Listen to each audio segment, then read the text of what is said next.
Bonjour à tous, super ravi de vous retrouver ce matin. Donc on va parler de plateforme SSO. Je pense qu'à peu près tout le monde en a entendu parler. Qui n'a pas entendu parler de plateforme SSO ici? Tout le monde en a entendu parler.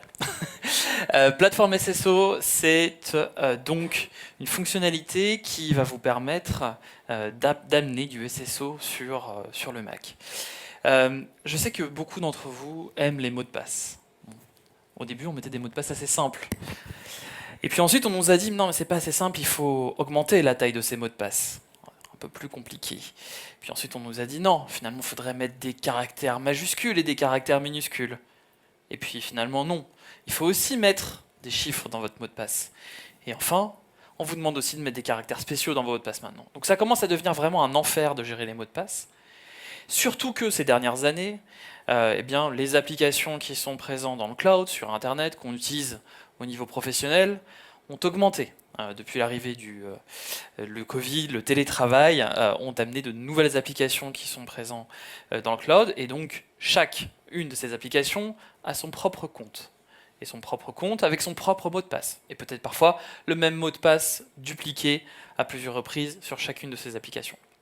La plupart d'entre vous, pour pallier à ça, ont rapidement mis en place des fournisseurs d'identité. En voici quelques-uns: Entra, Okta, Google, qui sont aujourd'hui largement répandus, il y en a d'autres, qui permettent d'avoir une identité centralisée pour accéder à l'ensemble de vos applications qui sont dans le cloud. C'est ce que l'on appelle le SSO, ou Single Sign-On. C'est une méthode qui permet à un utilisateur, un même utilisateur, fédéré au sein de plusieurs applications, d'accéder à ces applications. Et ça, ce que vous voyez ici, c'est simplement la définition de Wikipédia. Une autre définition Wikipédia, un fournisseur d'identité. Aujourd'hui, j'en ai cité quelques-uns, il y en a plusieurs. Okta, Microsoft, Google, OneLogin, Ping, Rapid Identity qu'on vient de voir, font partie de ces fournisseurs d'identité. Ils gèrent et stockent les identités numériques de vos collaborateurs en fournissant un moyen de gérer leurs privilèges à ces utilisateurs en permettant de se connecter aux ressources auxquelles ils ont besoin. Arrive dans tout ça, depuis maintenant 2 ans, Plateforme SSO, qui ajoute ces notions de fournisseur d'identité et ces notions de SSO au sein de la plateforme macOS via une fonctionnalité qui est offerte directement par Apple. Mais avant de rentrer dans le détail de Plateforme SSO, revenons un petit peu en arrière de où on vient en termes d'identité sur le Mac avec Jamf et avec Apple. Les plus anciens d'entre vous se souviennent peut-être de ceci. Il y a même l'interface d'Aqua toujours, qui date de 10.3, c'était Panther, je crois, ou je ne sais plus quel était le 10.2, peut-être 10.2. Alors ça a commencé à être implémenté en 10.2, puis ensuite ça arrivait plus largement en 10.3. C'était il y a 20 ans. Et donc, on pouvait, depuis maintenant 20 ans, binder des Macs à un Active Directory, accéder aux fichiers qui sont présents sur le réseau, et avoir un seul et unique mot de passe et utilisateur pour accéder à tout fédéré sur le Mac. Donc ça, c'était il y a presque 20 ans maintenant, mais après ça, sont arrivées des nouvelles fonctionnalités qui ont été offertes, soit par Apple, soit par Jamf, soit par d'autres, pour ajouter ou moderniser l'identité sur macOS. Certains ont peut-être connu ceci qui s'appelle Enterprise Connect, qui a été développé, déployé par Apple chez certains de ses clients professionnels. Donc c'est ce qu'on appelle les Professional Services d'Apple, qui ont permis en fait de déployer cette petite application pour synchroniser le mot de passe avec un Active Directory sur une session locale macOS. Il y avait un pendant open source à cette application, il s'agit de Nomad. Nomad, certains peut-être d'entre vous l'ont connu également. Nous l'avons acquéri en 2018 pour ensuite lancer ce qui est devenu Jamf Connect. Si vous utilisez Jamf Connect, vous utilisez en grande partie Nomad cloudifié. Jamf Connect, c'était notre première approche pour permettre d'avoir l'intégration d'un fournisseur d'identité cloud sur un Mac afin de synchroniser le mot de passe local du Mac avec ce fournisseur d'identité. En parallèle de ça, Apple a continué son petit bonhomme de chemin sur la partie identité, avec le lancement de nouveautés comme Sign in with Apple, que vous utilisez peut-être déjà sur vos plateformes personnelles, puisque c'est lié à des Apple ID personnels, et également à moderniser Apple Business Manager avec la fédération avec un fournisseur d'identité, Google et Azure AD au tout début. En 2020, Apple lance avec Big Sur la Kerberos SSO extension, qui permet également d'avoir le SSO directement sur Mac, iPhone et iPad. En parallèle de ça, nous, on va lancer ce partenariat avec Microsoft qui va s'étendre, et le partenariat avec Microsoft s'intègre via Azure AD avec la conformité des appareils. C'est-à-dire que l'on peut définir qu'un appareil qui est inscrit auprès d'une identité Entra ID via Jamf est aussi marqué comme conforme dans Entra ID. Ok ? Apple continue avec la capture de domaine pour les Apple ID gérés et l'inscription par compte associée aux appareils Apple, iPhone, iPad et macOS. Donc je peux m'inscrire aujourd'hui sur un iPhone, un Mac, avec mon utilisateur Entra ID ou mon fournisseur d'identité, et enrôler cette machine, par exemple, dans des scénarios BYOD. Se passe quelque chose d'important, mi-2022, Jamf acquiert Wandera et continue son travail dans l'identité en lançant le Zero Trust Network Access, Jamf ZTNA ou anciennement Jamf Private Access. Et on va continuer en fait d'améliorer Jamf Connect et notre plateforme en intégrant l'élévation de privilèges dans Jamf Connect. Et en parallèle de ça, Apple lance plateforme SSO version 1.0 en 2023 lors de la WWDC. Et pour terminer, donc nous on termine nos dernières évolutions que vous avez vues aujourd'hui, à savoir l'élévation de privilèges qui est intégrée dans Jamf Connect, et maintenant Jamf Connect est intégré dans le Self-Service Plus dont Nina vous a parlé juste avant. Puis, 2 fournisseurs d'identité prennent en charge plateforme SSO sur macOS, qu'on va voir aujourd'hui. Okta avec Device Access lancé en 2024. Et en août 2025, Microsoft, enfin, lance plateforme SSO en GA. Et la boucle est bouclée. Bien. Comme je l'ai dit à l'instant, 2 éléments importants sont présents dans la plateforme Apple. On a les comptes Apple gérés, ou anciennement Apple ID, et on a les extensions SSO. Parlons d'abord des extensions SSO. L'extension SSO, comme j'ai dit, est arrivée il y a quelques années et permet en fait à un utilisateur qui a besoin d'accéder à ses applications et ses ressources d'avoir en réalité entre lui et ses applications et ressources une extension, un petit composant logiciel qui permet de gérer le SSO et de faire abstraction de l'identité du collaborateur. Cette extension applicative est associée à une application que vous déployez, qui est fournie par votre fournisseur d'identité. Microsoft ou Okta par exemple. Cette application est donc liée au fournisseur d'identité et elle-même fait abstraction. Donc ce que vous comprenez ici, c'est que l'extension SSO est elle-même un composant logiciel externalisé de l'application d'authentification. Aujourd'hui, 2 fournisseurs d'identité sont compatibles parmi les fournisseurs majeurs. Nous avons d'abord Okta, qui le supporte depuis très longtemps maintenant, avec une application qui s'appelle Okta Verify. Cette application est disponible sur macOS et sur iOS, et elle utilise un composant d'Okta qui s'appelle FastPass. Elle est également compatible avec l'équivalent de l'accès conditionnel dans le monde Okta, qui s'appelle Okta Device Trust, qui s'appuie sur des certificats avec du SCEP. Côté Microsoft, Microsoft aussi supporte depuis très longtemps les extensions SSO. L'application qui est nécessaire côté Microsoft s'appelle Company Portal sur macOS ou Authenticator sur iOS. Et elle permet également, grâce à l'intégration avec Jamf et la conformité des appareils que je viens de citer, de faire de la conformité des appareils en mode SSO. Bien. Maintenant qu'on a parlé des extensions SSO, maintenant on va parler de plateforme SSO en tant que telle. Plateforme SSO, l'idée, c'est d'avoir un mot de passe unique pour vous connecter à la session macOS, mais également pour vous connecter à vos applications. Et ce mot de passe, il va être synchronisé dès la fenêtre de connexion et va permettre de provisionner des comptes qui sont standards ou administrateurs, tout en étant compatible avec le chiffrement, Firewall 2, et également de déverrouiller son Mac en utilisant ses identifiants SSO. Ça va même encore plus loin que ça, parce que si un compte n'est pas présent sur le Mac d'un utilisateur, celui-ci va se connecter avec son identifiant de fournisseur d'identité dans la session, dans la fenêtre de connexion macOS, et ça va provisionner un compte automatiquement pour que cet utilisateur puisse se connecter à son Mac. Autre point extrêmement important, ces utilisateurs qui sont ainsi créés sont activés pour le MDM, c'est-à-dire que vous pouvez faire du scoping utilisateur auprès de ces utilisateurs. Plateforme SSO fonctionne presque pareil que les extensions SSO. Simplement, on rajoute un composant dans le lot, c'est l'authentification et la synchronisation du mot de passe pour accéder à ces applications. L'extension de SSO, que j'ai évoquée à l'instant, doit être mise à jour pour être compatible avec plateforme SSO. Cette extension de SSO va communiquer avec une application d'authentification que vous devez déployer sur les Mac pour pouvoir activer plateforme SSO. Et donc, le moment où vous allez déployer cette extension doit être antérieur au moment où l'utilisateur va se connecter à cette session utilisateur pour avoir quelque chose de consistant. Et bien sûr, tout ça a un lien avec le fournisseur d'identité. La vraie différence ici, c'est que le composant principal, c'est l'authentification de l'utilisateur et donc le compte local de l'utilisateur qui est la clé pour se connecter auprès de plateforme SSO. 3 modes d'authentification sont aujourd'hui supportés par PSSO.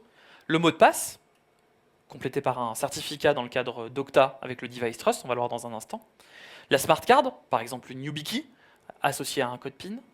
Et enfin, quelque chose de très intéressant, à savoir l'enclave sécurisée, qui est associée à FIDO2 et un mot de passe, qui ne synchronise pas le mot de passe, mais qui va stocker une clé dans cette enclave sécurisée qui est liée au processeur de macOS. Bien. Fournisseur d'identité compatible, avant qu'on passe à la démo. Okta.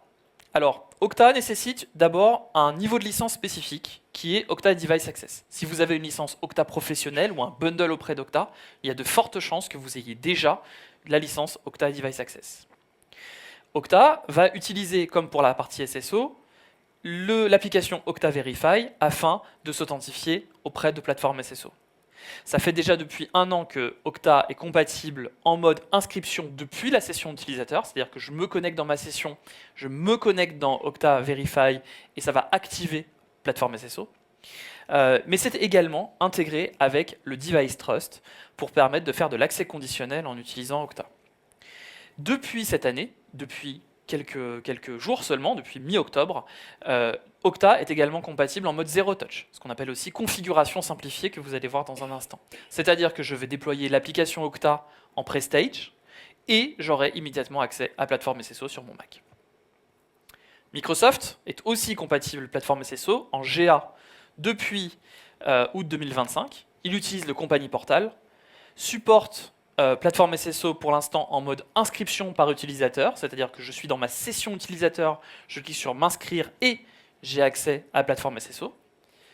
Et Microsoft a annoncé un support ultérieur, d'après ce que l'on sait nous, ce serait en 2026, de plateforme SSO en mode Zero Touch. Point important également, si vous avez une licence de type E3, E5, vous avez la licence qui supporte plateforme SSO avec l'accès conditionnel. Si vous n'avez pas cette licence-là, vous pouvez supporter plateforme SSO, mais vous n'aurez pas l'accès conditionnel que je vais vous montrer dans un instant. Bien, alors voyons sûrement l'expérience que vous attendez le plus pour la plupart d'entre vous. Comment ça se passe avec Entra ID? Je suis désolé de vous annoncer d'abord que dans cette démonstration, on ne verra pas le Zero Touch puisqu'il n'est pas disponible. En revanche, ce qu'on va voir, c'est qu'on va voir 3 choses importantes.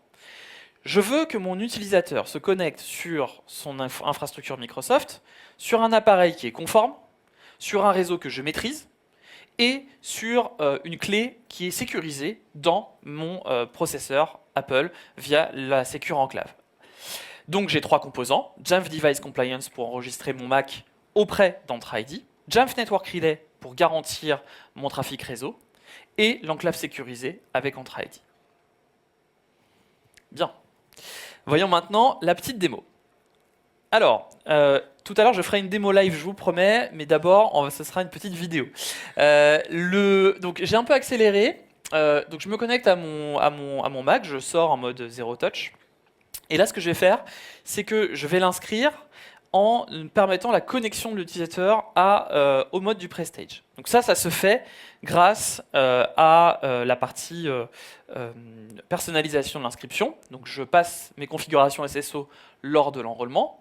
Je m'identifie avec mon identifiant, mon mot de passe et éventuellement un MFA. Et donc je suis authentifié. À cette étape-là, j'associe mon Mac avec Jamf Pro et mon utilisateur avec mon Mac dans Jamf Pro. Ce qui signifie également, vous allez le voir dans un instant, que je peux garantir que l'utilisateur est associé à la session utilisateur que je vais provisionner sur le Mac, grâce au verrouillage des informations de compte qui sont offertes en Prestage. Ce que vous voyez ici, c'est une petite application qui a été développée par Armin Brigel, qui s'appelle Jamf Setup Manager, que certains d'entre vous utilisent peut-être déjà, qui va me permettre en fait d'orchestrer plusieurs installations sur le Mac et d'améliorer la connexion en tout cas le déploiement lors du Prestage. Donc je fais trois choses. Je définis mon fuseau horaire pour qu'il soit bien sur le fuseau horaire de Paris. Je déploie le compagnie portal de Microsoft et je déploie la marque de Jamf, que moi j'appelle Bienvenue à Jamf. Et donc là, ici, je ne peux pas modifier mon identifiant et mon mot de passe. Vous voyez, c'est grisé. Mon identifiant et mon nom d'utilisateur. Par contre, je peux saisir le mot de passe que je veux. Ce mot de passe sera resynchronisé par la suite par plateforme SSO. Puis, ensuite, on me dit que FiveVault est activé. Vous avez la clé si vous voulez pirater mon Mac. De toute façon, il a été effacé.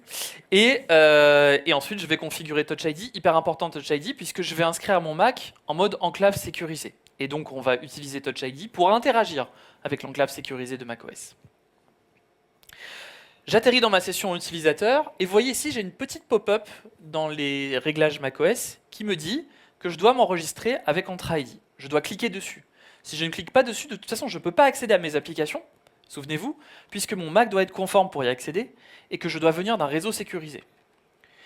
À ce moment-là, j'enregistre mon Mac en saisissant mon identifiant et mon mot de passe, et au moment de l'enregistrement, le Mac va aussi, vous allez le voir dans un instant, s'enregistrer dans Entra ID grâce à une intégration API entre plateforme SSO, Jamf, Entra ID et Intune pour avoir la conformité des appareils de bout en bout. Y compris d'ailleurs avec une authentification ici qu'on voit en MFA. Donc je saisis mon MFA dans mon application Authenticator et à ce moment-là, mon Mac est inscrit. Et vous voyez ici que l'on me demande en fait d'associer mon Mac avec les remplissages automatiques de mots de passe et ici activer Passkey pour compagnie portal. Et donc ça va être extrêmement important puisque du coup maintenant je peux m'authentifier auprès de mes applications Microsoft en utilisant Passkey. Mon Mac est conforme, je n'ai plus qu'à cliquer sur mon compte, je suis connecté déjà, je n'ai plus à ressaisir mon mot de passe jamais dans aucune application Microsoft. Et côté Entra ID, vous allez le voir dans un instant, je suis conforme. Par ailleurs, si j'essaie d'accéder par exemple à mes emails en utilisant l'application que je souhaite, n'importe quelle application compatible avec le SSO, par exemple Mail d'Apple natif, est directement compatible. Donc ici, je mets mon identifiant et mon mot de passe, je clique sur se connecter, boum, plateforme SSO prend le pas de mot de passe, rien, je me connecte, j'ai accès à mes emails. Ça peut fonctionner également pour n'importe quelle application Microsoft. Point également important, tout cela n'est possible que parce que je suis connecté à un réseau dont je fais confiance.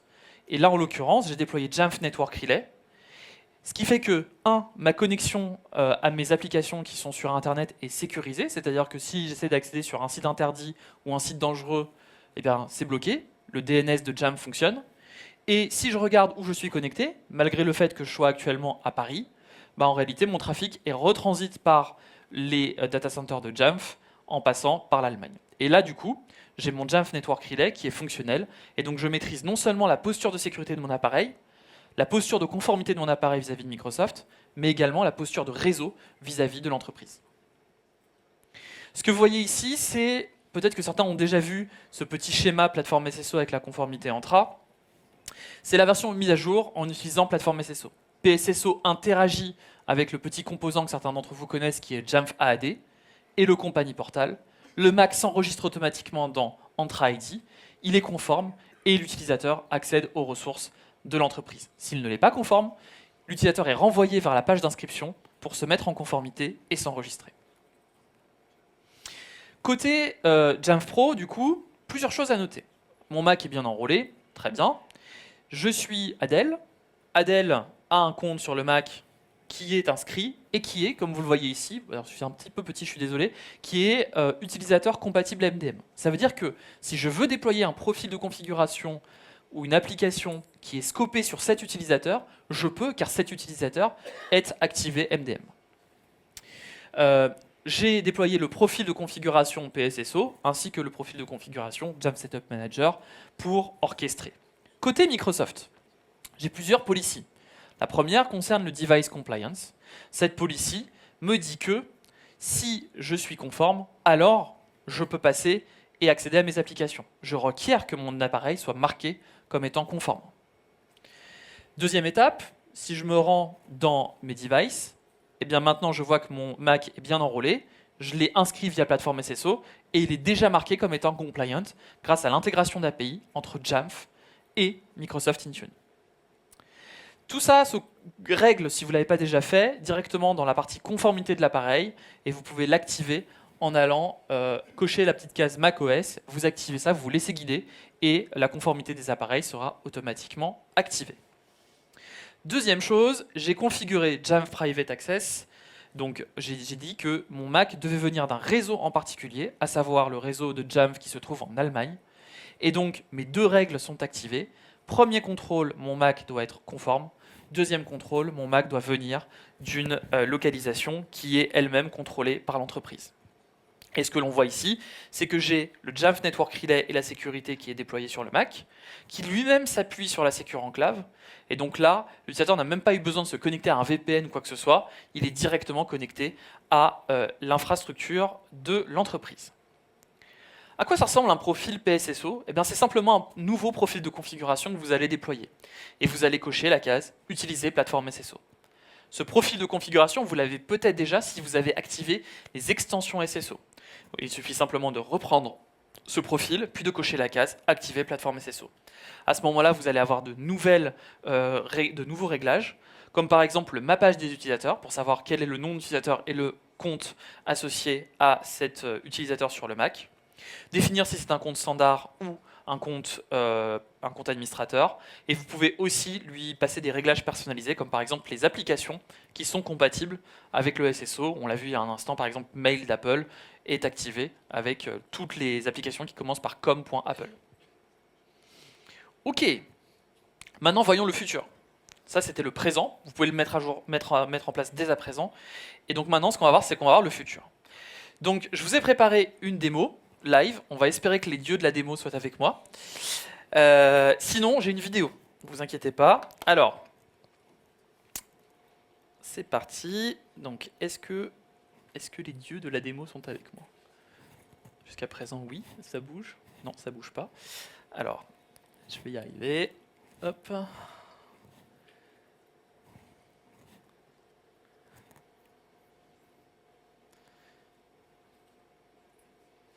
C'était ma petite capture, ma carte capture qui était un petit peu... Voilà. Et c'est là. Et là, ça bouge. Oui, ça bouge. Super. Donc, mon Mac, il sort de boîte. Je l'ai allumé... on va dire que c'est pour la première fois. Non, en réalité, j'ai fait plein de démos, mais bon, c'est pas grave. Je clique sur continuer. Je ne configure pas avec Time Machine. Je ne définis pas de forme d'adresse. Tout ça, c'est plus tard. Je vais le connecter au Wi-Fi. Voilà. Et donc, qu'est-ce qui va se passer maintenant? Il va s'enrôler. Donc, il va effectivement discuter avec Apple et il va dire « Coucou, je suis un Mac qui appartient à l'organisation. Je m'inscris. » À cette étape-là, ce qui va se passer, c'est que le Mac va télécharger l'application Okta Verify sur le profil Jamf. Donc, souvenez-vous, on est dans Okta. Cette fois-ci, on n'utilise pas le compagnie portal, on utilise l'application Okta Verify. On va télécharger également deux autres profils qui sont requis. Le premier, il s'agit du profil plateforme SSO en tant que tel, qui va charger tous les réglages qui sont associés à plateforme SSO. Le deuxième profil, c'est le profil qui est lié à Device Trust, donc le SCEP d'Okta, pour que cet appareil soit conforme côté Okta. Et donc du coup, je peux mettre en place des règles d'accès conditionnel côté Okta pour dire si cet appareil n'est pas conforme, à ce moment-là, tu lui promptes le MFA, tu lui promptes un second facteur, tu lui interdis d'accéder aux ressources jusqu'à ce qu'il soit conforme. Chez nous, Jamf, par exemple, on doit avoir un Mac qui est déployé par Jamf, qui est conforme, qui vient d'un réseau particulier pour accéder à nos emails, à nos fichiers, etc. Donc si on n'a pas un Mac qui est fourni par l'entreprise, on ne peut pas accéder aux ressources de l'entreprise. Et par ailleurs, donc, ce petit module, il va s'installer et va s'exécuter immédiatement via Platform SSO. Donc l'idée, c'est que Platform SSO, au lieu qu'il soit activé dans la session utilisateur, il va être activé en mode Prestage. Voilà, donc est-ce que les dieux de la démo sont avec moi? C'est là qu'on va le voir, parce que pour l'instant, il est en attente de serveur de gestion. Et donc, autre point extrêmement important, c'est que côté Okta, vous allez le voir dans un instant, on va mettre en place, voilà, il s'est réveillé, très bien, on va mettre en place une authentification passwordless, c'est-à-dire que je vais utiliser Touch ID pour me connecter à mes applications qui sont dans Okta. Et tadam, la démo est réussie. Vous avez maintenant Platform SSO qui s'est mis en œuvre, donc j'ai l'authentification unique sur le Mac, je clique sur continuer. À ce moment-là, ça enregistre l'appareil auprès d'Okta, et donc ce Mac est déjà associé à Okta. Je me connecte avec mon utilisateur, qui m'est fourni par l'IT. Alors, point important, à cette étape-là, si l'utilisateur n'a pas de mot de passe ou vous lui avez demandé de changer le mot de passe, juste avant, vous pouvez charger une interface web pour que l'utilisateur le permette. Ça, c'est rendu possible grâce à la personnalisation de l'enrôlement. Alors, est-ce que j'ai mis le bon mot de passe ? Voilà, continuer. OK. On se retrouve sur le même écran que tout à l'heure, sauf que cette fois-ci, je ne peux ni modifier mon nom d'utilisateur et mon utilisateur, mais je ne peux pas non plus modifier mon mot de passe. Tout ça est grisé parce que maintenant, à partir de maintenant, il est contrôlé par Okta. Ce mot de passe sera modifié et synchronisé si jamais le mot de passe Okta est modifié côté Okta, et il sera resynchronisé également par Platform SSO sur le Mac. Pendant ce temps-là, je voulais vous parler de petites photos ici. Les petites photos sont des petits animaux rigolos, ou les Mimoji, vous pouvez créer votre propre Mimoji. Dans le cas de certains fournisseurs d'identité, il est possible de synchroniser la photo qui est fournie par le fournisseur d'identité avec la photo dans macOS. Ce qui aujourd'hui n'est pas le cas ni dans Okta, ni à ma connaissance dans Microsoft Entra ID. Donc sachez que c'est prévu par Apple, mais pour l'instant ça n'a pas été implémenté. Par ailleurs, il faut regarder aussi les impacts que ça pourrait avoir au niveau RGPD chez vous, de synchroniser, d'avoir les photos dans votre fournisseur d'identité. Voilà. Sachez qu'également à cette étape-là, bien sûr, nouveauté de l'année dernière, on peut activer 5V. Donc voilà ma clé, vous pouvez pirater mon Mac. Venez. Et donc j'active Touch ID. Aussi extrêmement important d'activer Touch ID, puisque du coup, je vais pouvoir me connecter à mes applications Okta en utilisant Touch ID. Cool.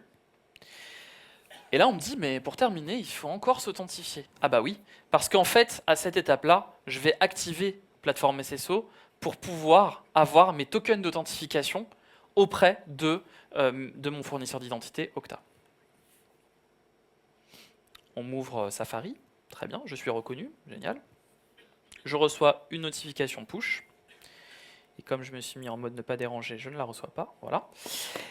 Donc c'est bon, je suis connecté, on va peut-être même me demander mon mot de passe, voilà. J'enregistre mon Mac et on me dit, ok, pour te connecter à tes applications Okta maintenant, bah, tu peux utiliser Touch ID si tu l'actives.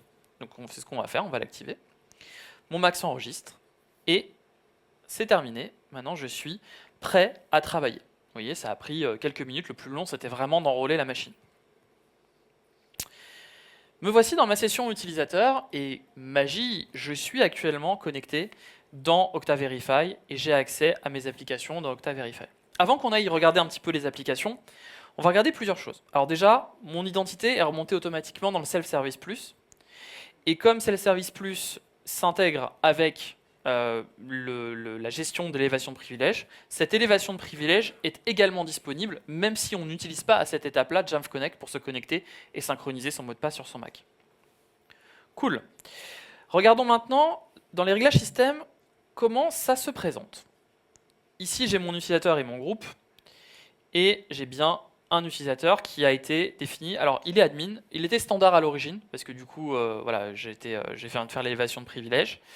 Mais vous voyez, je ne peux pas modifier le mot de passe, parce qu'il est configuré par un profil, il est synchronisé avec votre mot de passe pour, ici j'ai mis Jamf Demo, mais ça peut être ce que vous voulez, voilà, boulangerie Michel, il n'y a pas de souci, vous pouvez mettre ce que vous voulez ici, ce sera le nom de votre entreprise.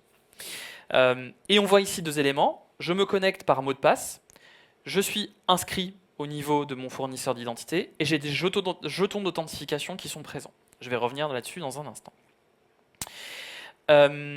Côté applicatif, si je me rends dans mes applications ici, dans mes signets, je me lance sur le portail Okta.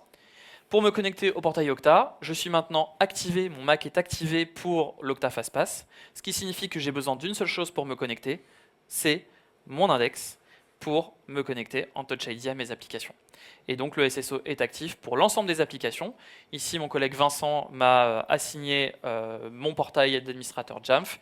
Je clique dessus, je suis en SSO, je n'ai pas besoin de me réauthentifier avec le Jamf Account SSO qu'on a vu tout à l'heure. Je suis déjà authentifié auprès de ce portail. Ça peut être la même chose pour vos mails, ça peut être la même chose pour vos fichiers, etc. etc. OK ? Il y a une petite commande que je voulais vous montrer avant de terminer. C'est cette commande qui s'appelle app SSO. Et cette petite commande, elle permet, je suis désolé, un peu petit, elle permet en fait de débugger, ou en tout cas de voir le, je crois que c'est .s, voilà, de voir tous les détails qui sont liés à plateforme SSO. Le token, la configuration utilisateur, auprès de quel tenant je suis connecté et auprès de quel client ID, puisque vous allez le voir dans un instant, j'ai besoin de le configurer côté Okta. Et également l'extension SSO qui est requise, à savoir l'extension Okta Verify. Et puis ensuite, je vois ici que j'ai des tokens qui sont reçus et actifs sur mon Mac, ce qui me permet d'avoir le SSO. OK ? Cool, non ? Voilà. Donc, je vous remets ici la commande app SSO qui vous permet de débugger et d'avoir accès à toutes ces informations de plateforme SSO. Je suis un petit peu en retard sur le planning, mais je vais rattraper. Donc, on a la configuration de plateforme SSO. Comment ça se présente ? Donc, comme vous l'avez vu il y a un instant, on a besoin de profils de configuration. On a besoin d'une application d'authentification. Point important, il y a 2 jours, Apple a sorti macOS 26.1. Si vous voulez mettre en place l'authentification Okta, n'essayez pas avec macOS 26.0.1. Il y a des soucis avec un payload qui s'appelle domaine associé. J'en ai fait les frais. Upgrader sur macOS 26.1, ça se passera très très bien. Et également, il faut bien sûr avoir une version assez récente de Jamf Pro, la version 11.21. On est maintenant en 11.22. Si vous êtes on-prem ou si vous êtes sur du Premium Cloud, pensez à mettre à jour avant votre instance Jamf pour bénéficier de ce workflow. Alors, côté Jamf Pro, comment ça se configure ? Eh bien, tout simplement comme pour la partie Entra ID, sauf que cette fois-ci, je déploie mon agent Okta Verify dans le profil Prestage. Alors là, j'avais une pré-release, maintenant c'est disponible en production. Vous téléchargez sur le portail Okta la version Okta 9.52. Alors attention, si vous déployez Okta Verify par le VPP, ça ne marchera pas. Il faut vraiment déployer le package et le charger dans le Prestage. Vous avez besoin de ce payload ici, qui est un payload supplémentaire qu'on n'a pas chez Entra ID. Donc déjà, on a les extensions SSO. Donc ici, on rajoute, vous avez la doc complète avec les URL à mettre côté Okta. Vous avez ici quelques exemples. Alors il y a des modes différents qui sont gérés. Ici, celui qui est le plus fiable aujourd'hui, c'est le mot de passe. Pourquoi ? Parce que le mot de passe ne nécessite pas d'être lié à la Secure Enclave, mais lié au certificat de plateforme de Okta Device Trust. C'est pour ça qu'ici, en fait, on utilise les clés d'appareil partagées et on utilise ce certificat pour valider l'identité en s'appuyant sur ce certificat Okta. Et comme vous le voyez ici, on a exactement les mêmes réglages que sur Entra ID, sauf que cette fois-ci, on passe Okta Verify et son extension SSO au moment de la connexion. Les domaines associés sont extrêmement importants. Ici, vous avez l'extension SSO, tout ça est indiqué dans la documentation. Mais vous avez également des réglages supplémentaires à passer. Et ça, ces réglages supplémentaires, ce sont des playlists que vous allez récupérer sur la documentation d'Okta, qui vont passer un certain nombre de paramètres, comme par exemple l'utilisateur, afin de configurer l'application Okta Verify. Et enfin, alors ça va un peu vite, je suis désolé, mais on a aussi un profil SCEP à déployer pour bénéficier du Okta Device Trust. Si vous ne déployez pas ce certificat SCEP, ça ne fonctionnera pas. Donc c'est vraiment hyper important que vous déployiez le certificat SCEP Okta Device Trust. Voilà, donc ça c'était pour la configuration d'Octa. Pour résumer, plateforme SSO permet, comme on l'a dit tout à l'heure, de simplifier le déploiement de l'identité d'un collaborateur, qui soit sur Entra ID ou sur Octa, sur macOS. Et depuis macOS 26, macOS Taoe, vous pouvez simplifier le provisionnement des utilisateurs en utilisant la connexion directement dans le Prestage de macOS. C'est disponible dès maintenant pour Octa et ce sera disponible courant 2026 pour Entra ID. Je vous remercie pour votre attention. Et est-ce qu'on a 2 minutes pour prendre une question ou deux? On peut prendre 1 minute de questions. 1 minute de questions. Alors, levez la main si vous avez des questions, n'hésitez pas. Soyez pas timide. Ouais, il y a une question là.